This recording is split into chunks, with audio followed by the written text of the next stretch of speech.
curso do Saber Direito desta semana é sobre direito civil. Você vai reforçar os seus conhecimentos sobre direito de família, com os temas responsabilidade civil nas relações familiares, regime de bens, guarda de filhos e alimentos.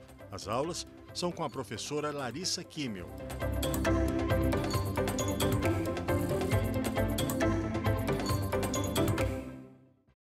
Olá pessoal, sejam todos muito bem-vindos ao nosso programa Saber Direito aqui na TV Justiça, no nosso curso sobre questões polêmicas do direito de família. E hoje é a nossa última aula. Para quem não me conhece ainda, meu nome é Larissa Kimmel, eu sou da cidade de Balneário Camboriú, sou advogada, é lá onde eu presto os meus serviços para a comunidade, sou mestre em administração de empresas, sou pós-graduanda em Direito de Família e Sucessões e é uma alegria para mim muito grande poder estar aqui hoje na última aula, né? Então, recapitulando um pouquinho alguns pontos das aulas que nós tivemos. Na primeira aula, nós falamos sobre casamento e união estável. Então, o que nós falamos sobre casamento? Nós falamos sobre idade núbil. Qual que é a idade mínima prevista na legislação para que as pessoas possam se casar, Larissa? A idade mínima são os 16 anos. Elas podem se casar mediante a autorização do pai e da mãe. Também na segunda aula, nós falamos sobre regime de bens. Então, lá, qual é que são os 4 regimes de bens permitidos pela nossa legislação? Lembrando que também é permitido o regime misto, ou seja, as pessoas criarem um regime, algumas condições que não firam o princípio da legalidade dentro do pacto antinupcial para acabarem sendo o estatuto, né, que vai regulamentar o patrimônio desse casal. E na terceira aula nós falamos sobre responsabilidade civil nas relações familiares. Então, abandono afetivo, lembramos o caso do menino Alexandre. O menino Alexandre que foi o primeiro caso por volta de 2005, se não me falha a memória, que foi o primeiro caso sobre dano moral face ao abandono afetivo, né? A criança ou adolescente que tem uma figura ausente do pai ou da mãe, porque eles não prestaram, não assistiram, não criaram, não educaram a criança. Então isso dá dano moral ou não dá dano moral. E por fim, na aula de ontem, nós falamos muito sobre alimentos. Então, para aqueles casos que às vezes os nossos clientes estão aflitos, porque precisam dos alimentos, eles têm a característica de manter a dignidade do ser humano, de dar condições para que as pessoas possam, no mínimo, suprir as suas necessidades básicas, né? O princípio da solidariedade. Então, são princípios que vão nortear os alimentos. E hoje nós vamos falar sobre a guarda.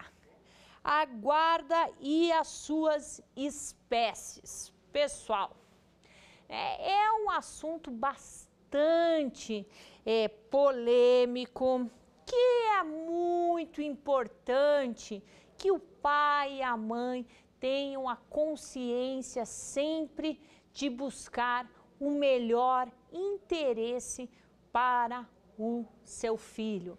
Então, essas questões de guarda geralmente são julgadas principalmente nesse princípio. Qual que é o melhor interesse para a criança, para proteger a criança, né? Para que ela possa ser amada, para que ela possa se desenvolver num ambiente harmônico, com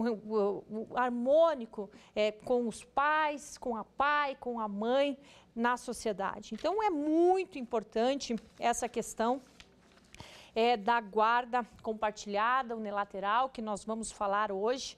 Também vamos falar sobre guarda substituta, ou seja, quando que não é para o pai ou para a mãe, quando que terceiros têm o direito de ter a guarda? Quando que eles conseguem a guarda? Agora, uma pergunta que daí eu quero discorrer toda a aula. Quem é o representante legal do menor de 18 anos? Quem vocês entendem que é esse representante legal? Então, de uma forma geral, em regra, vão ser os pais, no exercício do seu poder familiar. Então, antes eu já falei o que era o poder familiar lá na terceira aula. Ontem eu também recapitulei algumas coisas referente ao poder familiar. O poder familiar ele engloba normas atinentes aos direitos e deveres dos pais, qualquer que seja a situação conjugal, contidas no artigo 1634, então, do Código Civil. Então, o poder familiar ele vai estar lá regulamentado no artigo 1634, com as especificações, com os direitos, com os deveres que os pais possuem com os seus filhos. Quem tem esse poder? Pais naturais, pai ou mãe natural, adotante, ou seja, as pessoas que adotam crianças, adolescentes, enfim, e pessoas que reconhecem, o pai que reconhece o seu filho no decorrer da vida. São as únicas pessoas que possuem o poder familiar perante essas crianças. E pode-se perder esse poder familiar, Larissa? Sim, pode perder o poder familiar ou pode ser suspenso. Então, nós vamos ver condições legais em que pode esse poder familiar ser perdido ou suspensivo. E o que é a tutela? Então, a tutela ela está regulamentada lá no capítulo 4 do livro de Direito de Família do nosso Código Civil. A tutela ela é um conjunto de atos e obrigações conferidos pela lei a um terceiro, administrando os seus bens, representando-os e assistindo-os nos atos da vida civil. Então, aí nós temos a tutela, é alguém que é nomeado pelo juiz por conta dos pais perderem o poder familiar, ou serem suspensos, ou morrerem. Então, o juiz vai lá e nomeia um tutor para que a pessoa administre e proteja os interesses dessa criança. O curador é no caso de administrar os bens de maiores incapazes. São aquelas pessoas mencionadas no artigo 3º, artigo 4º do nosso Código Civil, os ébrios, os pródigos. Então, você nomeia curadores para essas pessoas. E a guarda, Larissa? Onde entra a guarda?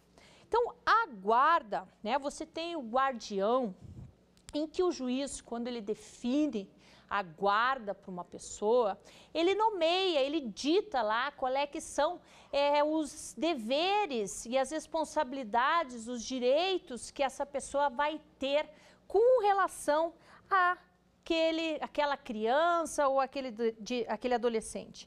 Então, é um dever de assistência educacional, material e moral, enfim, o juiz vai mencionar qual é que são os direitos, as responsabilidades, os deveres daquela criança frente à guarda. Então, aí eu queria só mencionar um pouquinho a diferença desses estatutos para ficar bastante claro no decorrer da aula. No caso, por exemplo, uma novidade do Estatuto da Criança e do Adolescente, a criança que recebe uma pensão por morte dos pais que morreram, necessariamente o juiz tem que nomear um tutor? Não, ele pode nomear um guardião. Isso, pessoal, é no caso de guarda substituta, que são aquelas guardas dadas a terceiro. Então, primeiro eu quero falar com vocês referentes às guardas dadas a terceiras pessoas, a outras pessoas que não sejam da família extensiva. O nosso Estatuto da Criança e Adolescente, ele fala que a criança e o adolescente tem a família natural, constituída pelos pais, pelo pai, pela mãe, a família extensiva, que vai ser constituída daí pelo irmão, pelo tio, pelo avô, pela avó. Eu vim de Balneário para cá, e até foi bem curioso, porque eu estava estudando, recapitulando alguns pontos dessa aula, e sentou do meu lado uma menina no avião. Ela estava viajando sozinha de avião, claro que com toda... estava sendo assistido pela companhia aérea, e eu perguntei, eu vim visitar minha mãe. Eu falei, mas você mora com seu pai? Não, meu pai veio de vez em quando. E ela falou, mas você mora com quem? Eu falei, eu moro com a minha avó. Então, pelo que eu entendi, na situação dela, a guarda da criança era da avó. Então, isso é possível? É possível, sim. E aí, entra dentro da família extensiva. E nós temos a família substituta, que pode ser o tutor, o curador ou quem possui a guarda. Então, eu tenho até um caso muito bonito, agora que eu peguei, nós estamos transformando a guarda definitiva, né, num processo de adoção.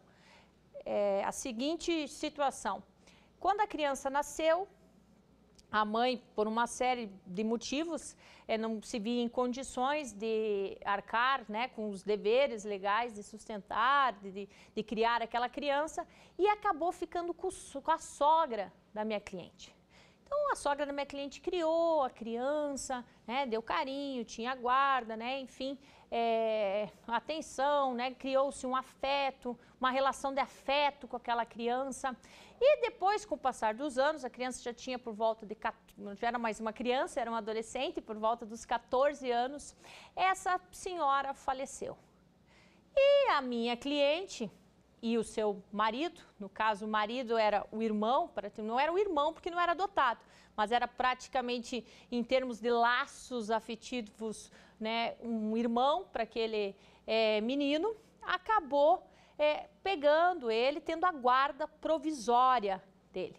Com o passar do tempo, tiveram uma guarda definitiva e agora o menino está com 16 anos e estamos transformando essa guarda definitiva num processo de adoção, né? Lembrando que tanto a guarda definitiva, como a guarda provisória, como a adoção, eles são processos gratuitos pela nossa legislação. E é um caso, né, em que você faz um estudo social, enfim, a criança já se identifica naquele meio, já se criou laços familiares, vínculos de afeto entre as partes e, por fim, tem tudo para dar certo e possivelmente tenhamos sucesso nessa situação.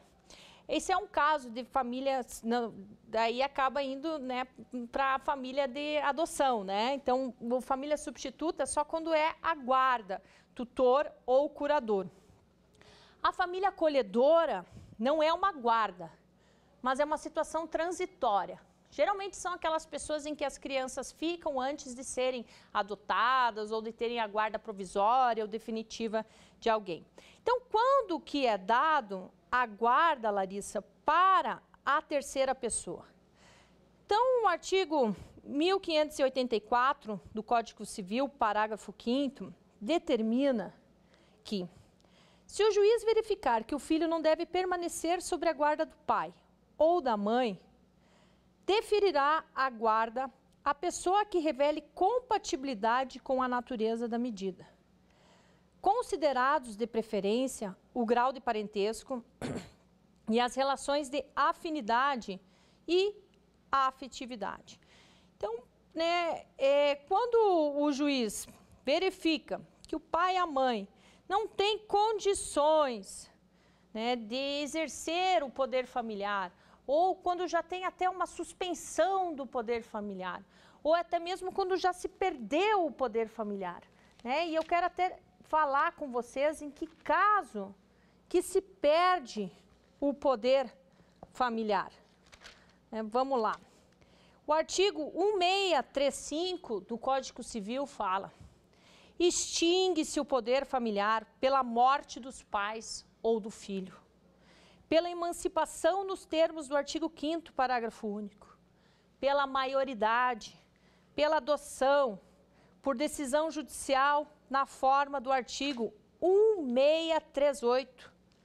E aí o artigo 1638 fala: perderá por ato judicial o poder familiar o pai e a mãe que, inciso 1º, castigar imoderadamente o filho. Inciso 2º, deixar o filho em abandono. Inciso 3º, praticar atos contrários à moral e aos bons costumes. E o inciso 4 fala em incidir reiteradamente nas faltas previstas no artigo antecedente. Então, são casos, né, que a pessoa pode perder, que pode ser suspenso o poder familiar, né, e até nesses casos pode ser definido uma guarda substituta para essa criança, dependendo da situação. Então, pode ser provisório, como eu já disse, que foi o caso da minha cliente. Num primeiro momento, ela quis a guarda provisória dessa criança, e o artigo 33, parágrafo 1º, determina que o juiz pode deferir a guarda provisória justamente para regularizar a posse de fato daquela criança. A permanente é quando essa é uma medida definitiva. Então, é definitiva, mas não significa que ela não possa ser revogada. Então, mesmo ela sendo definitiva, ela pode ser revogada, essa guarda. Muito bem, pessoal. Diferente da adoção, né? A adoção, ela é irrevogável, mas a guarda pode ser tanto definitiva como provisória, ela pode sim ser revogada, tá?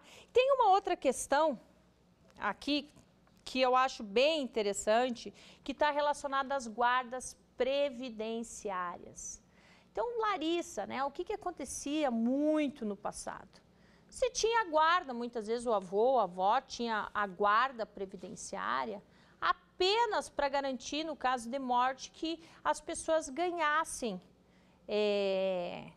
esse direito à pensão por morte, né? Nesses casos, as pessoas acabavam tendo essa guarda provisória justamente para ganhar a pensão por morte. Mas isso ainda é permitido. Então, se tem uma discussão bem polêmica nesse sentido, porque acabou saindo uma lei 9.528 de 97, né, que não permitiu mais que seja dado direitos de pensão por morte quando se tem a guarda.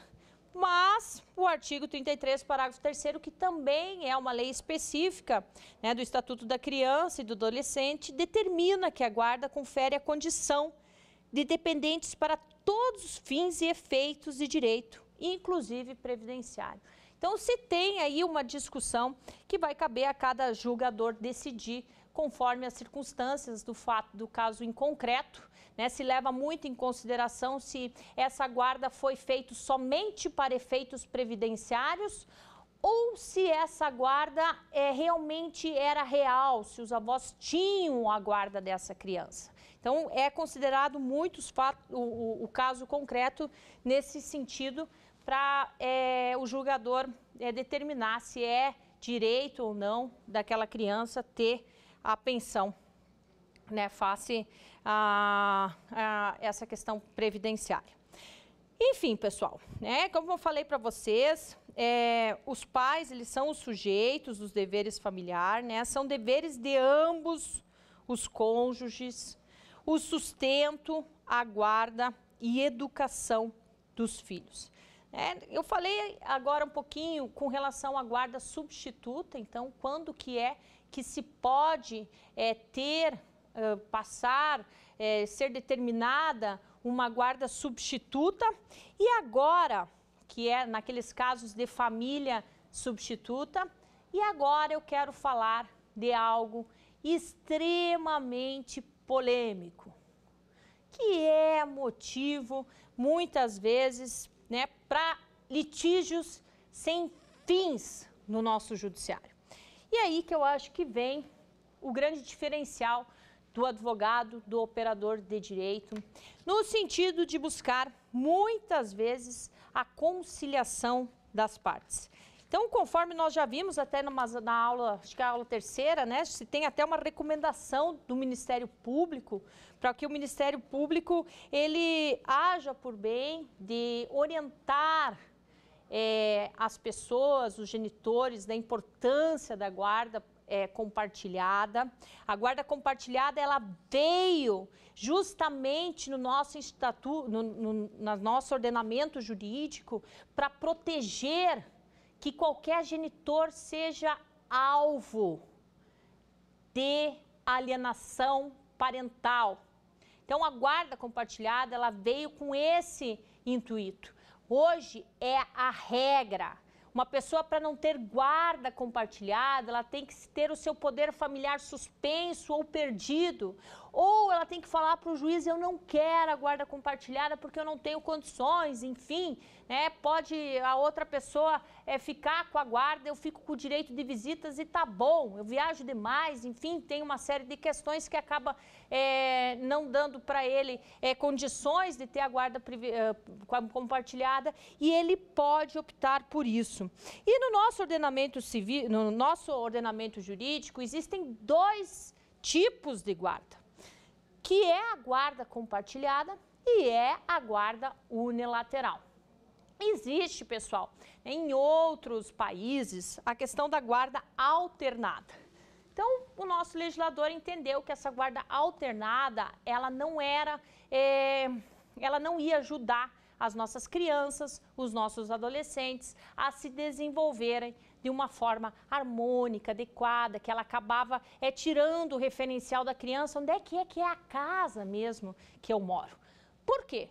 Porque a guarda alternada, ela é o seguinte, ela funciona da seguinte forma: em 15 dias você mora com o pai, nos outros 15 dias você mora com a mãe.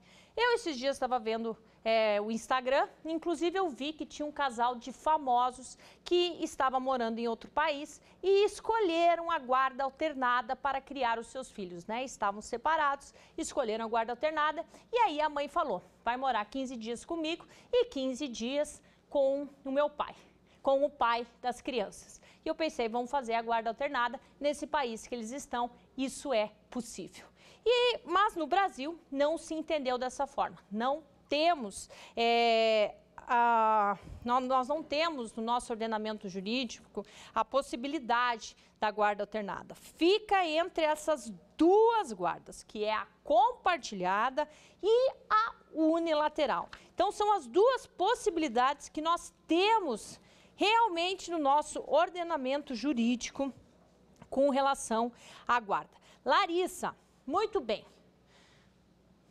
É um assunto polêmico, Às vezes você consegue perceber nas pessoas que existe um ânimo, existe uma vontade de se conciliarem no sentido de criarem o seu filho ou a sua filha de uma forma harmônica. E quando isso existe, acaba sendo maravilhoso. Agora eu faço a seguinte pergunta para vocês, que eu acredito que é importante que vocês façam quando chega um cliente no seu escritório e começa a falar que quer a guarda só para você, que o pai da criança não tem condições e não apresenta realmente motivos que não te dá condições. Porque se o pai da criança trabalha, o pai da criança tem uma vida social razoável, ok, nunca foi condenado por crimes, não tem contas, não faz nada que ofende moralmente os costumes, como é que você vai falar para o juiz que o pai da criança não tem condições? Baseado no quê? Baseado no que você vai falar isso? Você fica sem provas, porque a regra é a guarda compartilhada. Então é importante nessa hora também você perceber, se fazer a seguinte pergunta: essa discussão da guarda, ela é somente um critério objetivo? É a guarda mesmo que está sendo disputada ou discutida?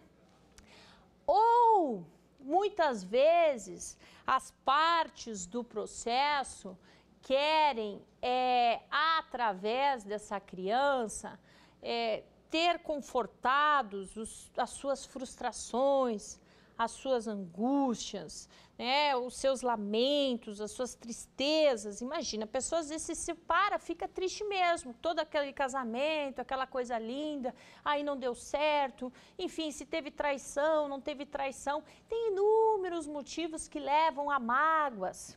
E muitas vezes essas crianças acabam sendo refém disso. E é importante que o pai entenda, que o pai e a mãe entendam que essa criança não tem nada que ver com isso, né?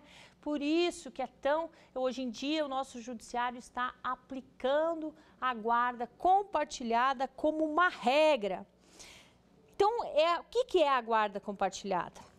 É a responsabilização conjunta e o exercício de direitos e deveres do pai e da mãe que não vivam sob o mesmo teto, concernentes ao poder familiar dos filhos em comum. Então é importante quando o juiz ele estipula essa guarda compartilhada, porque embora sempre seja estipulado que a criança vai ter um lar de referência, esse um convívio, ele é equilibrado entre o pai e entre a mãe. Por exemplo, tendo condições fáticas, que permitam isso. Então, é equilibrado, não é só no final de semana, enfim, existe um equilíbrio maior com relação às visitas, como é que isso, essa dinâmica, ela acaba funcionando.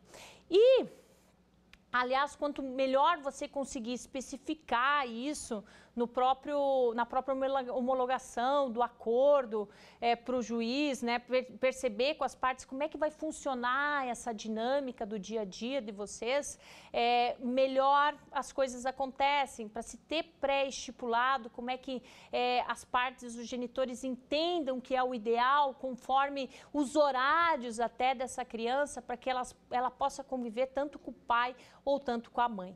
Mas sempre é pré-estipulado um lar referencial, que é a residência em que a pessoa tem como referência.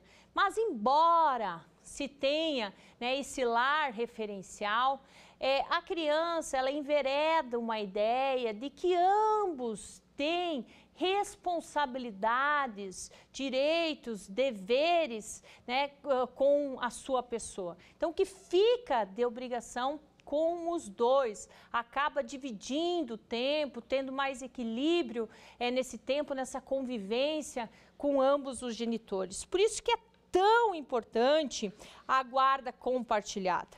Então, o parágrafo 3º diz, na guarda compartilhada, a cidade considerada base de moradia dos filhos será aquela que melhor atender os interesses dos filhos, desde que as cidades sejam próximas. Então, às vezes fica impossível estabelecer uma guarda compartilhada com alguém que mora no Rio de Janeiro e outra pessoa mora em Porto Alegre.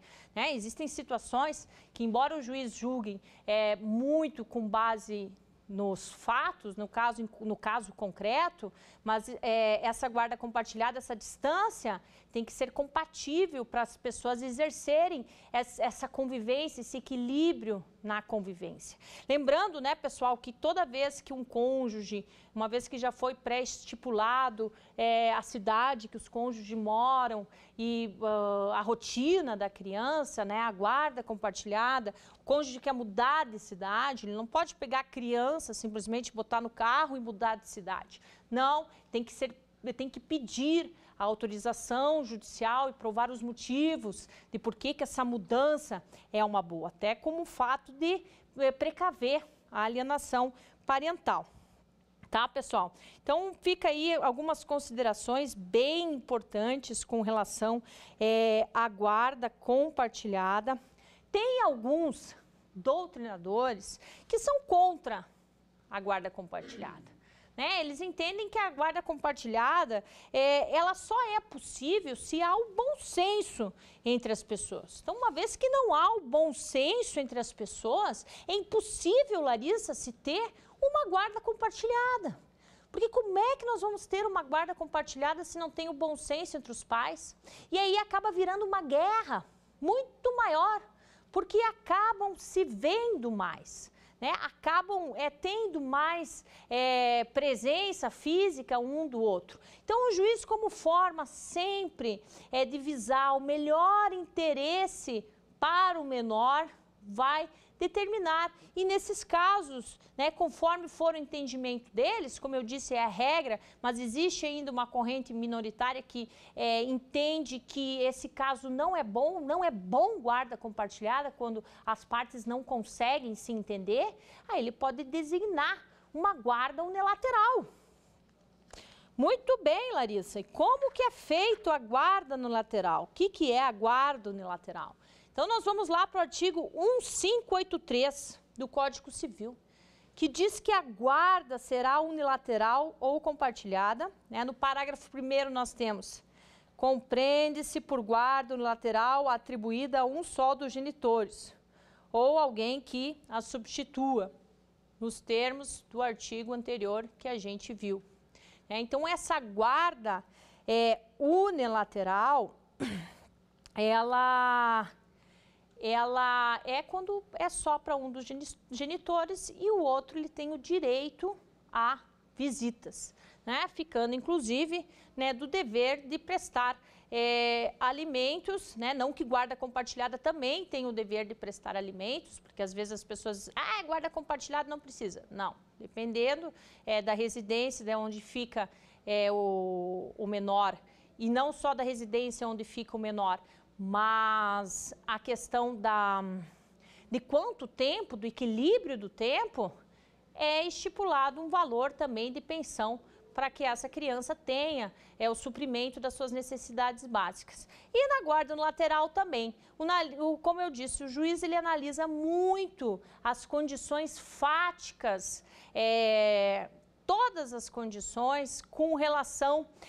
ao caso concreto para observar qual que é o melhor interesse da criança. E como ele faz isso, Larissa? Então, gente, ele faz isso muito através de estudos sociais.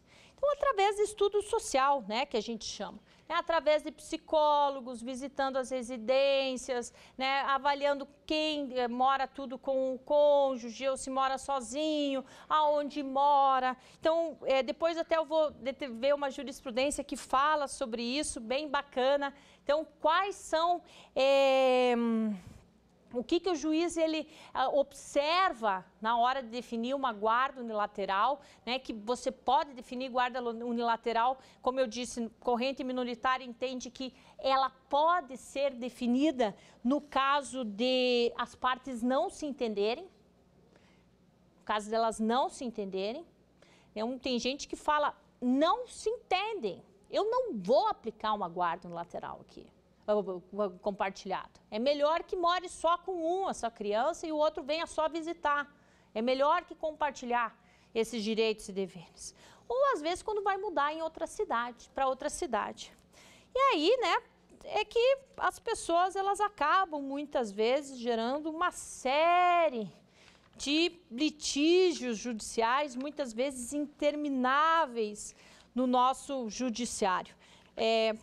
As mulheres às vezes falam assim, não, mas eu sou a mãe, né? A guarda fica melhor sobre os meus cuidados. Só que hoje em dia o judiciário, ele como né, o nosso próprio artigo 1511, quando fala da comunhão plena do casamento, que dá direitos e deveres, a igualdade dos direitos e deveres para as pessoas, para os cônjuges, também é a igualdade de direitos e deveres para os pais. E eu peguei um julgado aqui bastante interessante do TJ de Goiás, que como é que ele analisa, que ele analisou que era para o pai a guarda do filho. Então, evidenciado pelo conjunto probatório até então produzido nos autos, que a juíza que deferiu a guarda unilateral ao pai do menor e regulou a visitação pela mãe, em observância aos requisitos legais autorizadores da tutela provisória, notadamente com vistas à proteção à criança, a confirmação da decisão agravada é medida impositiva. Então, existia aqui um litígio pela guarda e quem ganhou, baseado principalmente no conjunto probatório, né, que aí vem essa questão do estudo social, que não é somente quem tem mais condições financeiras, mas é quem tem mais tempo, quem tem mais disponibilidade. Então, tem um outro julgado aqui, também do STJ, é o RESP 125.000, que fala que o estabelecimento da custódia física conjunta sujeita-se, contudo, à possibilidade prática de sua implementação, devendo ser observadas peculiaridades fáticas que envolvem os pais. Então, o que a nossa ministra considerou? Como a localização das residências, então, onde é que moram esses pais, quantos quartos tem, a criança vai ter possibilidade de ter só um quarto para ela, isso é importante, não é? As capacidades financeiras das partes, é claro que isso é considerado, porque de uma certa forma a capacidade financeira, você presume que a pessoa vai ter mais condições de dar condições para aquela pessoa ser educada, estar em um ambiente mais confortável, mas também a disponibilidade de tempo e rotinas do menor, além de outras circunstâncias que devem ser observadas. Então, tem todo um conjunto probatório que é analisado quando o juiz determina uma guarda unilateral ou uma guarda compartilhada para os filhos. Lembrando que a regra é clara, a regra é que seja uma guarda compartilhada. Somente não é compartilhada pela lei no caso de perda ou suspensão do poder familiar ou quando uma das partes não quer, né, a guarda compartilhada. E aqui nós temos um outro julgado que eu achei bastante interessante, que é do ministro Antônio Carlos Ferreira, em que ele fala que a guarda compartilhada entre pais separados deve ser interpretado como regra. Então, esse julgado vai bem de encontro com o que eu estou falando. Cedendo quando os desentendimentos dos genitores ultrapassarem o mero dissenso, podendo interferir em prejuízo da formação e do saudável desenvolvimento da criança. Ou seja, às vezes os pais eles acabam brigando tanto, tendo tantas frustrações, que isso acaba prejudicando o desenvolvimento das crianças. Então, no caso concreto, o Tribunal de Origem analisou as provas contidas no processo para concluir que a guarda compartilhada não atende ao melhor interesse do menor. Então, aqui ele concedeu a guarda para o pai, para a mãe, né? Enfim, eu não tenho o acordo na íntegra, mas se entendeu que a guarda compartilhada não era o melhor nesse caso, justamente pelos dissabores, pelos litígios, pelas brigas, os excessos de brigas que se existiam entre os pais e que muitas vezes acabavam frustrando as crianças, né? Então, é bem complicado isso, pessoal. Tem um outro julgado aqui também que eu achei bem interessante, é o RESP 16.29.994. A guarda compartilhada somente deixará de ser aplicada quando houver inaptidão de um dos ascendentes para o exercício do poder familiar, que é aquilo que eu falei, né? Quando eles não estão aptos para exercer. Fato que deverá ser declarado prévia ou incidentemente à ação de guarda, por meio de decisão judicial no sentido de suspensão ou poder familiar. Para vocês verem, pessoal, que a jurisprudência ela não é unânime com relação à guarda do seu filho. E é por isso, né, que eu, às vezes, insisto tanto quando eu entro dentro de uma demanda judicial, né, e é claro que existem certas demandas que você tem que ir para o enfrentamento, mas a primeira pergunta que você faz é o enfrentamento a melhor forma de se resolver essa situação? O que está em jogo objetivamente é somente a guarda dessa criança? Ou existem outras frustrações, outras mágoas que estão sendo judicializadas no sentido de querer frustrar o outro, de querer magoar o outro genitor? Então, essas questões são importantes, né, para que você muitas vezes possa conduzir o processo de uma forma harmônica para as partes. É no sentido do advogado ele não ser somente um prestador de serviços. Então eu acho importante isso, o profissional da área do direito, ele não pode ser só um prestador de serviços. Alguém aparece no meu escritório, eu quero a guarda no lateral, tá, mas espera aí, eu quero as provas, deixa eu ver aqui, né? Então você tem que resolver o problema. E resolver o problema, às vezes, é diferente do que você prestar um serviço.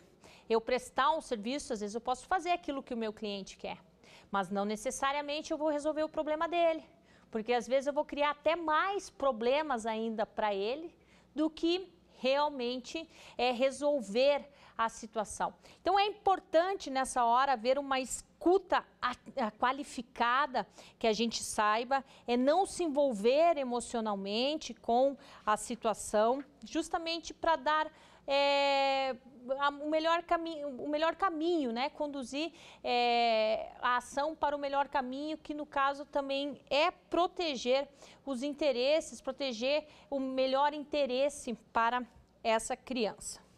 Então, conforme o prometido, né? Na aula 13 eu trouxe um poema para o pai, agora eu vou trazer um para a mãe, que é um poema do Mário Quintana. Então, mãe, são 3 letras apenas, as desse nome bendito. Também o céu tem 3 estrelas, e nelas cabe o infinito. Para louvar a nossa mãe, todo o bem que se fizer, nunca há de ser tão grande como o bem que ela nos quer. Palavra tão pequenininha, bem sabem os lábios meus, que és do tamanho do céu e apenas menor que Deus. Então, a importância também, fica a minha homenagem para todas as mamães que diariamente, muitas vezes, se sacrificam pelos seus filhos, educando eles, querendo o melhor deles, tendo uma vida bastante tumultuada, com muitos afazeres, às vezes trabalham, às vezes não, mas sempre se dedicando e buscando o melhor para os seus filhos e para as suas crianças. Ambos são importantes, pessoal, e é muito importante essa conscientização dos pais quando eles se separam, eles proporcionarem para os seus filhos a convivência, tanto com o pai como para a mãe. Vamos para o nosso quiz?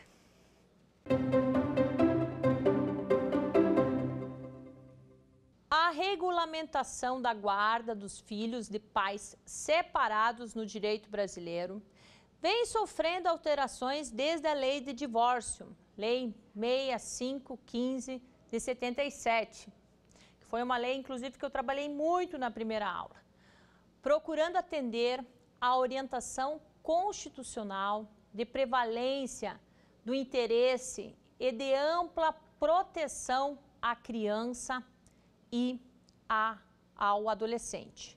Assim, o ordenamento jurídico brasileiro prevê. Letra A. Pai e mãe, desde que vivam sobre o mesmo teto, concernentes ao poder familiar dos filhos comuns. B. A guarda unilateral atribuído a ambos os genitores, a cada um individualmente e ao seu tempo. A guarda compartilhada, aquela cuja responsabilização é conjunta, e o exercício de direitos e deveres do pai e da mãe, desde que vivam sobre o mesmo teto, concernentes ao poder familiar dos filhos comuns. Letra C.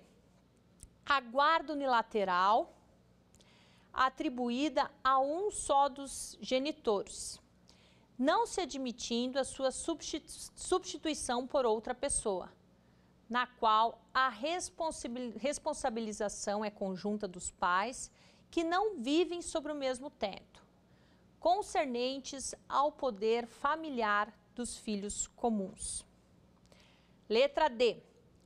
A guarda compartilhada, em que há responsabilização individual e intercalada, e o exercício de direitos e deveres do pai e da mãe, que não vivam sobre o mesmo teto, concernentes ao poder familiar dos filhos comuns. Vamos à resposta certa. Letra D, então, é a resposta correta. A guarda compartilhada, em que a responsabilização individual e intercalada e o exercício de direitos e deveres do pai e da mãe que não vivam sobre o mesmo teto, concernentes ao poder familiar dos filhos comuns. Então, por que as outras questões não estão corretas, né? A letra A, pai e da mãe que vivam sobre o mesmo teto, concernentes ao poder familiar dos filhos comuns. Então, não tem previsão de guarda para pai e para mãe que vive no mesmo teto, né? Uma vez que eles já estão ali exercendo o poder familiar. A letra B fala a guarda unilateral atribuída a ambos os genitores. Então, aqui está o erro, né? A guarda unilateral é atribuída a apenas um genitor e não para os dois genitores. Então, já está errado, é aqui que está errada essa questão. E a letra C fala a guarda unilateral atribuída a um só dos genitores, correto. Não se admitindo a sua substituição por outra pessoa, incorreto.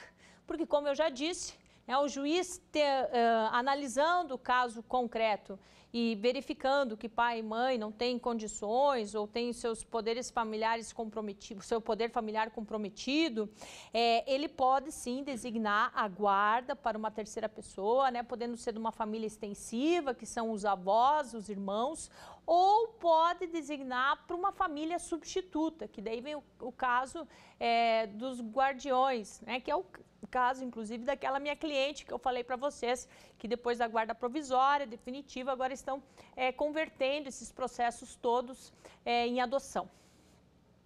Vamos para a segunda pergunta.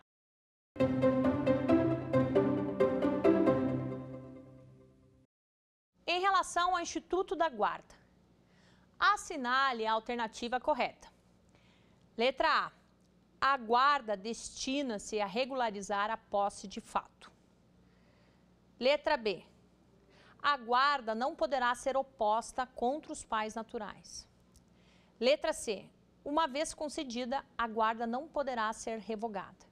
E letra D. A guarda somente será deferida após a conclusão do processo de adoção. Então, a correta é a letra A. A guarda, ela destina-se para regularizar a posse de fato.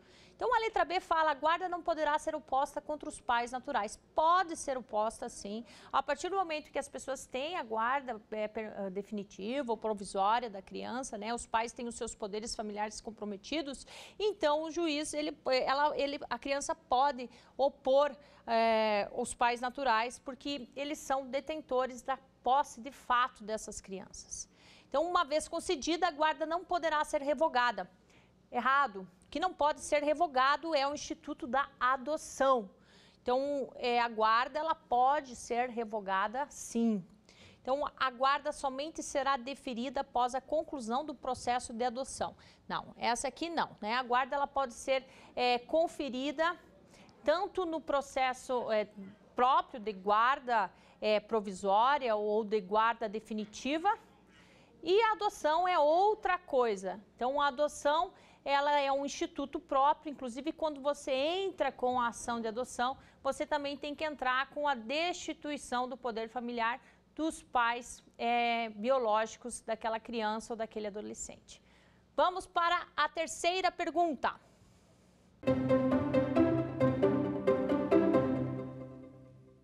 Uma faceta importante das relações familiares é aquela que concerne a relação entre pais e filhos.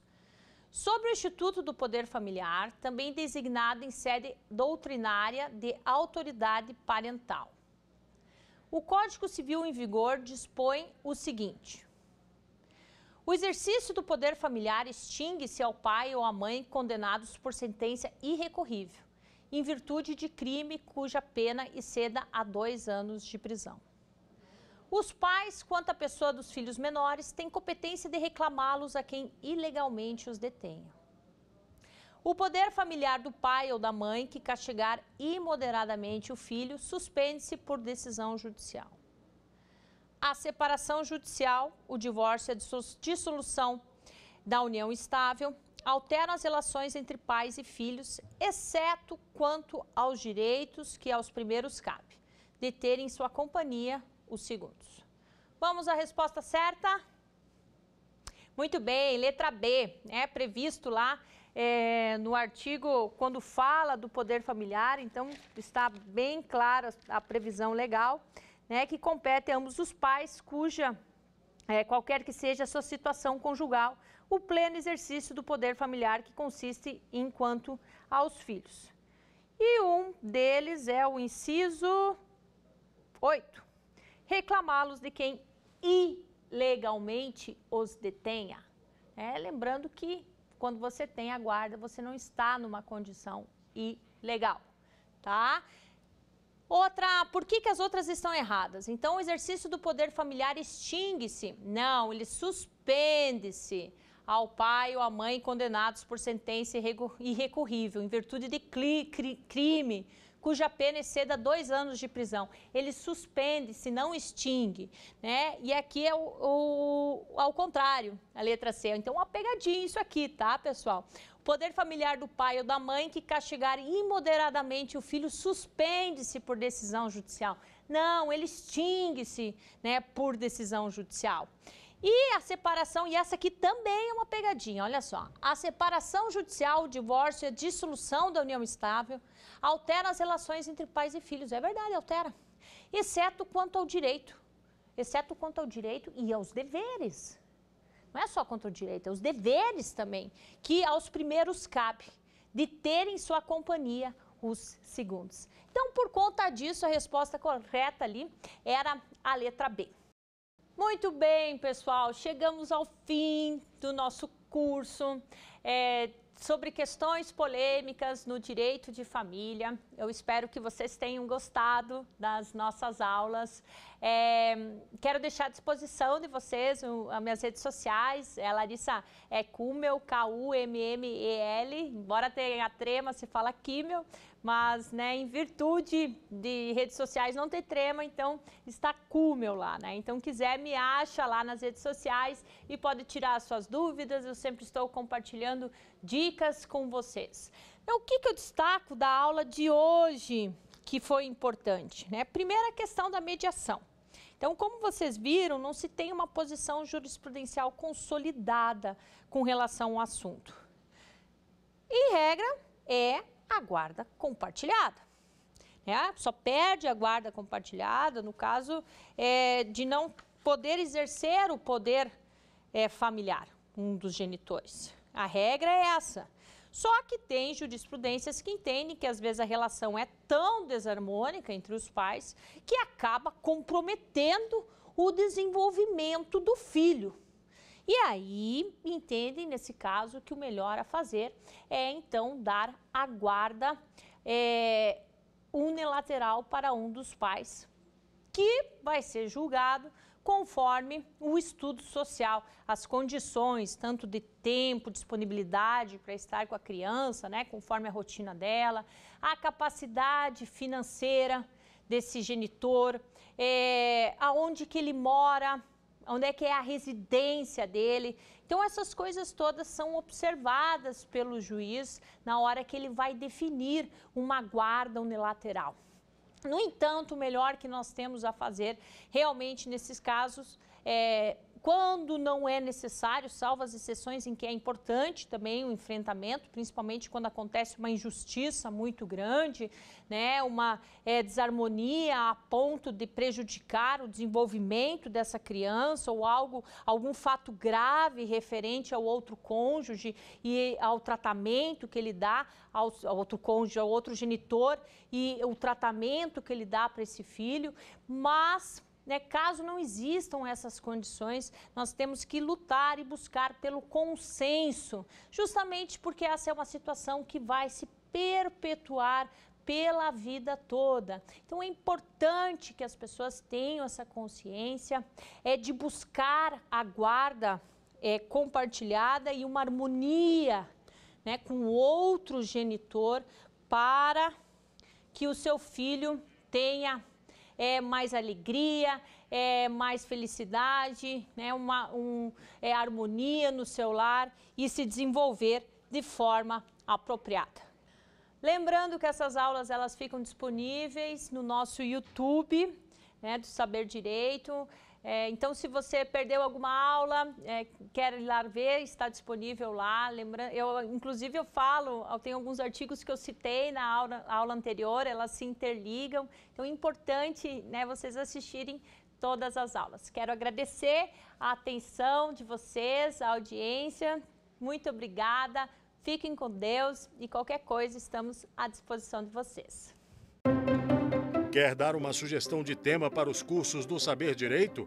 Então mande um e-mail para a gente, saberdireito@stf.jus.br, ou entre em contato por WhatsApp. O número é esse que aparece na tela. Você também pode acompanhar as aulas pela internet. Acesse tvjustiça.jus.br ou nosso canal no YouTube, TV Justiça Oficial.